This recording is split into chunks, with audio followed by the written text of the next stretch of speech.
नारद जी सनकादि मुनीश्वर से पूछे कि भागवत महापुराण की कथा को श्रवण करने से जीव किन किन पापों से मुक्त हो जाता है।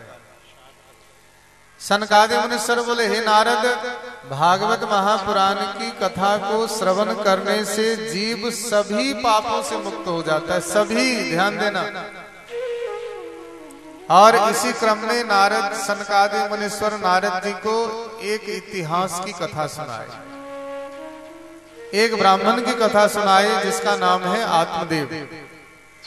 जैसा कि आप जानते हैं कि संसार में किसी न किसी के जीवन में कोई न कोई कमी तो रहती है। आत्मदेव के जीवन में सब कुछ है लेकिन संतान नहीं है। आत्मदेव ने बड़े प्रयत्न किए, यज्ञ पूजा पाठ सब किए। दक्षिण भारत में एक नदी बहती है जिसका नाम है तुंगभद्रा। इसी नदी के किनारे आत्मदेव ब्राह्मण को एक सन्यासी मिले और सन्यासी के पैर में जाकर गिर पड़ा यह आत्मदेव ब्राह्मण।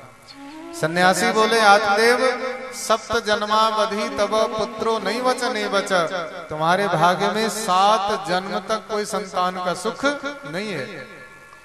आत्मदेव रोने लग गए। आत्मदेव के दुख और कष्ट को देखकर वह सन्यासी अपने झोले से एक फल निकाला और कहा, जाओ भगवान का प्रसाद समझ करके अपनी पत्नी को खिला देना। आत्मदेव की पत्नी थोड़ी सी, अंग्रेजी में, हिंदी में कहते हैं आधुनिक, और अंग्रेजी में क्या कहते हैं? हाँ जी, क्या कहते हैं? मॉडर्न। हाँ, ऐसे विचार की थी। और आत्मदेव बेचारे सीधे साधे सरल। आत्मदेव भागे भागे अपनी पत्नी के पास आए। पत्नी का नाम था धुंधली। पत्नी का क्या नाम था? धुंधली। बोले, सुनो, आज एक बहुत पहुंचे हुए संत मिले थे और मुझे फल दिए हैं, इस फल को खाने से अपने घर में भी संतान होगा। धुंधली बोले, ऐसे फल फल खाने से संतान हो जाए तो हो गया, फिर तो ऐसे ऐसे की क्या जरूरत पड़ेगी। मैं कोई फल फल नहीं खाती, पता नहीं कभी लड्डू ले आते हो, कभी कुछ ले आते हो, कभी कुछ ले आते हो, रोज ये खा लो ये खा लो, मैं नहीं खाती। और आपको तो पता ही है कि जब एक बार नारी शक्ति बिगड़ जाए तो क्या होता है, फिर तो शक्तिमान जी हाथ जोड़ते हैं, ठीक है जी, जैसा आप कहो वही ठीक है कि नहीं? रिंकू जी ज्यादा हंस रहे हैं, देखो कुछ न कुछ गड़बड़ जरूर है। आत्मदेव झट से हाथ जोड़ दिए, देवी खा लेना, बड़े दूर से लेकर के आया हूं। अब पत्नी गुस्सा भी होती है तो बाहर से होती है, दिल से तो प्रेम करती ही है। तो आत्मदेव पर प्रेम आ गया धुंधली बाई को। बोली, ठीक है, खा लेंगे, दे दो, रख दो। अब आत्मदेव बेचारा वो फल दे दिया और रख दी। अब धुंधली बाई सोचने लगी कि मेरे पति को संतान चाहिए, इसलिए दुख में रहते हैं, लेकिन मेरी कोई इच्छा नहीं है, करूं क्या? पड़ोस की एक बहन आ गई। कहा, चिंता की कोई बात नहीं है, मेरे पास 5, 6, 7, 8, 9, 10 बच्चे पहले ही हैं, अब हमको नहीं चाहिए। ऐसा करो, पंडित जी ने थोड़ा कमा उमा के रखा होगा, चुपके से पोटली बांधना और मुझे सरका के दे देना, लो। तो धुंधली बाई बोले, फिर क्या होगा? फिर क्या होना, मैं अपने पति को दे दूंगी और चुपके से मैं अपना संतान तुमको दे दूंगी, लो, बस हो गया। धुंधली बोली, ये तो बात बिल्कुल ठीक है, तो फिर ये फल क्या करूं? दरवाजे पर एक गाय बंधी हुई थी। धुंधली बोली, इसको भी कुछ नहीं हुआ है अब तक, चलो इसी को खिला देते हैं। वो फल किसको खिला दिया? गाय को। आगे चल करके पड़ोस की बहन का संतान लेकर के धुंधली बाई आत्मदेव से बोले कि लो, तुम्हारा बेटा हुआ है, नाम मैं रखूंगी, मेरा नाम धुंधली है तो मेरे बेटे का नाम क्या होगा? धुंधकारी। और भगवान का प्रसाद कभी व्यर्थ नहीं जाता। आने वाले समय में उस गाय से भी एक संतान हुआ। सारा शरीर मनुष्य के जैसा था, कान गाय के समान। और आत्मदेव ने इस बालक का नाम रखा गोकर्ण। बड़ा होकर के सूत जी महाराज कहते हैं, हे शौनकादि ऋषियों, गोकर्ण पंडितो ज्ञानी धुंधकारी महाखल। बड़ा होकर के गोकर्ण जी महान पंडित बने और धुंधकारी बड़ा होकर के महान दुष्ट बना। जिस घर में आत्मदेव का मन लगता था आज उस घर में आत्मदेव का मन नहीं लगता। रामायण में इसी बात को गोस्वामी जी बोले, जहां सुमति तहां संपत्ति नाना, जहां कुमति तहां विपद निधाना।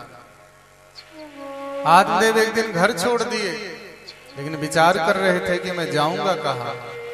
और सूत जी कहते हैं, शौनकादि ऋषियों, आत्मदेव गोकर्ण जी के पास आए कि पुत्र तुम ही बताओ कि मुझे जाना कहाँ चाहिए। और गोकर्ण जी ने आत्मदेव को बड़ी सुंदर शिक्षा दी। गोकर्ण जी बोले, पिताजी देहे स्थिमान सरुधिरे भीमतिम त्यजत्वम, जाया सुतादिषु सदा ममतां विमुञ्च, पश्यानिशं जगदिदं क्षणभङ्गनिष्ठं, वैराग्य राग रसिको भव भक्ति निष्ठः, धर्मं भजस्व सततं त्यज लोक धर्मान्, सेवस्य साधु पुरुषान् जहि काम तृष्णाम्, अन्यास दोष गुण चिंतन मासु मुक्त्वा, सेवा कथा रस महो नितराम पिबत्वम्। क्या बोले गोकर्ण जी? संसार से, शरीर से, परिवार से उतना ही प्रेम करिए जितने की जरूरत है, डूबना नहीं है। तो फिर कहा, एक समय आने पर संसार, शरीर, परिवार, समाज सबसे मोह माया त्याग करके भगवान की भक्ति में अपने मन को लगाना चाहिए। आत्मदेव को गोकर्ण जी की बात बड़ी अच्छी लगी और आत्मदेव सब कुछ छोड़कर तीर्थ यात्रा में चले गए। धुंधली को बड़ा कष्ट हुआ। एक दिन इतनी दुखी हो गई कि एक कुएं में गिरकर अपना प्राण त्याग दी। गोकर्ण जी तीर्थ यात्रा को चले गए। अब घर में सिर्फ धुंधकारी रहता है। 5 वेश्याओं को ले आया। एक दिन 5 वेश्याओं ने धुंधकारी का गला दबा दिया।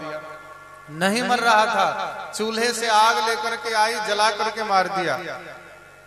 धुंधकारी प्रेत बन गया। गोकर्ण जी आए अपने घर को। एक दिन धुंधकारी डराने लगा। गोकर्ण जी पूछे, तुम कौन हो? बोला, मेरा नाम धुंधकारी है, तुम्हारा भाई हूं। आज मैं किसी को दोष नहीं देता, मैं अपने कर्म के कारण ही आज प्रेत बन गया हूं। गोकर्ण जी बोले, मैंने गया में पिंड दान किया, फिर भी तुम्हारी मुक्ति नहीं हुई। धुंधकारी बोला, नहीं, गया श्राद्ध सते नापी मुक्ति में न भविष्यति। गया में 100 बार भी पिंड दान करोगे तो मेरी मुक्ति नहीं होगी, मैंने पाप ही बहुत किया है। तब जाकर के गोकर्ण जी सूर्य देव से प्रार्थना किए, करें क्या अपने भाई की मुक्ति के लिए। तब सूर्य के उपासक से गोकर्ण जी, प्रेरणा मिली भागवत महापुराण की कथा। और गोकर्ण जी धुंधकारी के लिए श्रीमद् भागवत महापुराण की कथा रखे। कथा सुनने के लिए बहुत लोग आए। धुंधकारी एक साथ ग्रंथी की बांस में छुप करके कथा सुना। लेकिन कथा के अंतिम दिन देवदूत विमान लेकर के एक आए। धुंधकारी को प्रेत योनि से मुक्ति मिल गई। गांव वालों ने पूछा, कथा तो हम सबने सुनी है, विमान एक आया है। तब देवदूतों ने कहा कि श्रवणस्य विभेदेन, कथा में बैठे तो सब थे, लेकिन प्रेम से कथा कौन सुन रहा था? धुंधकारी सुन रहा था। कई बार हमें भी लगता है कि हम कथा में बैठे, लेकिन ध्यान कभी इधर कभी उधर कभी उधर जाता रहता है। धुंधकारी विमान पर बैठ करके भगवान के धाम में गया। सभी गांव वालों ने कहा कि एक बार फिर से कथा सुनाइए। कई दिनों बाद गोकर्ण जी गांव वालों के लिए फिर से एक बार भागवत की कथा रखे और इस कथा को श्रवण करके सभी को मुक्ति मिल गई और सब भगवत धाम को प्राप्त हुए। बोलिए भक्तवत्सल भगवान की जय। भागवत महापुराण की कथा को श्रवण करने से जीव सभी पापों से मुक्त हो जाता है।